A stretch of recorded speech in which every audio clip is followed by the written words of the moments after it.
Hello. Welcome back to Underrated Movies. I am your guy. I am your man, Mr. Elton Henry. And today I'm going to talk to you another film, A24's Bodies, Bodies, Bodies. This film is a story of a party that kind of goes wrong. An all girls party, just partying out, that ends in a murder. And then there's this kind of whodunit sort of approach that kind of happens like, okay, somebody's murdered. We got to figure out who did it. And it's actually kind of creative. It's like a very rated R modern take culture of Knives Out or Clue. And that's what was really great about this. Actually, this film was surprisingly good. Honestly, the trailer didn't really sold me on it, but when I saw the film, which I had a free screening of, I could tell you this is probably going to be one of the most enjoyable A24 films for mainstream audiences. And I'm gonna list a few points why. One of them, I believe, the characters. You have Pete Davidson. You have the actress that played Rue, I believe. I forgot what her name is in the Hunger Games. And I think there was another actress who's kind of popular with social media. And they're all fantastic. Like all of these girls here. And then with Pete Davidson, who steals the show, like in the scenes that he's in. And this guy could actually really act, basically playing himself.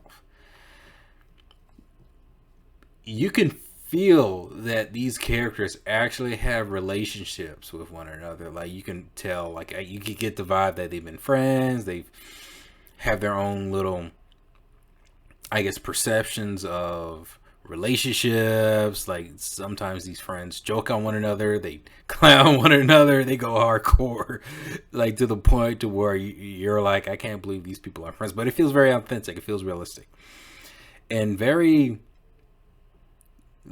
funny. This movie was actually very funny. This is a slasher dark comedy, and I think it's one of the best I've seen in a long time. Probably the best since Fargo, the television series. And where I actually like the mixture of just shocking violence and then just weird humor that kind of plays within to the scene. Like when somebody actually gets killed, it's played out as like a very horrific kind of like circumstance, but it has a kind of a comedy vibe to it. And I feel like some of the reactions could be kind of realistic, especially when it deals with characters dealing with certain stress or certain like circumstances. And it's actually it's really cool. It's actually a really good premise of what this film is, where it's you have these girls trapped in a house. Well, I wouldn't say trapped, but they believe being in the house during a storm is probably the best scenario to really to be in once they found out there's a murderer that's killing them off one by one.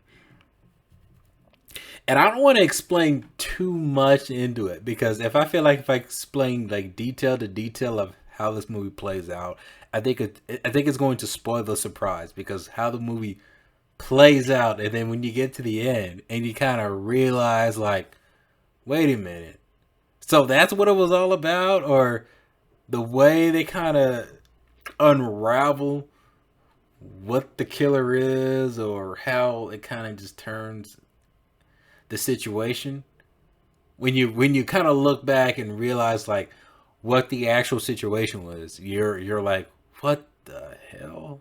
Like it's like a shock value, but it's funny as hell. It's like man, what's the best way I could kind of describe this without feeling like I'm spoiling it, because the movie's not out yet. Or it's probably a comedy version of It Comes at Night. I mean, it's dark, but it's more comedy. I was actually surprised at Pete Davidson. This is actually, I think, the not first film, the second film that I've seen him in, but in a larger role that I saw that he could actually. He's a good actor, but he's acting as himself from as a TV personality. Other or not, but he steals the show in the scenes that he's in. Like he's pretty good. Like every freaking actor and actress in this film was great. Like I to be honest, I don't have an issue with this film. To be honest with you, like I don't like this film was great. It was I like this film. You can have a good time with. You can have I like I wasn't like I'm serious about. I think this is probably the most accessible A24 film, especially anybody who loves horror or looking for a good comedy. But keep in mind, it gets a little violent. But I'm gonna tell you this: when the characters start trying to figure out who could be the potential antagonist, and the paranoia that comes in between these actors and these characters, you feel it, and it builds up the suspense. It reminds me of Quentin Tarantino. I thought the dialogue was so well written. It built up. It built up each character. It built up each situation, and it kept going and going. And when the shock value hits, and when it gets to that point, you are taken into a loop, and you're really surprised by it. Like I was very surprised how the movie unraveled, what this film was offering, and what it says about, I guess, modern social issues that we've developed currently. This film, I had a great time with this. This might be one of my top movies of this year. We'll see when it gets to December. But Bodies, Bodies, Bodies. I hope this film. I believe this film will be an underrated gem. I do believe. I do hope this film really gets out because I think this is probably the most accessible for mainstream audiences. So, comment below. Let me know if you have seen Bodies, Bodies, Bodies, and let me know what is your favorite underrated movie.